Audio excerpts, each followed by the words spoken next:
ان میں سے نمبر 1 ایران ہے۔ ایک اعتبار سے یہ بازی لے گیا ہے پورے عالم اسلام پر۔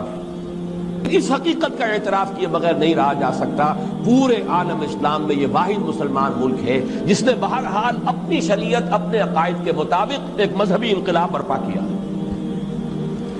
کہ اس پہلو سے ایران ان کا ٹارگٹ ہے، ٹارگٹ نمبر 1 ایک خاص اعتبار سے۔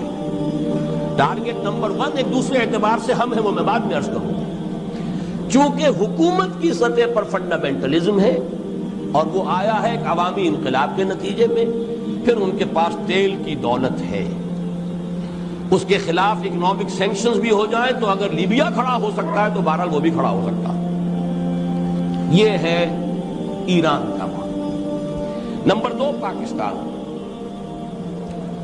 ایران اور پاکستان کو آپ بریکٹ کر لیجئے، یہ اس نیو ورلڈ آرڈر یہودی اور عیسائی گٹھ جوڑ کا جو ٹارگٹ نمبر 1 ہے، ایک اعتبار سے ایران ہے، ایک اعتبار سے پاکستان۔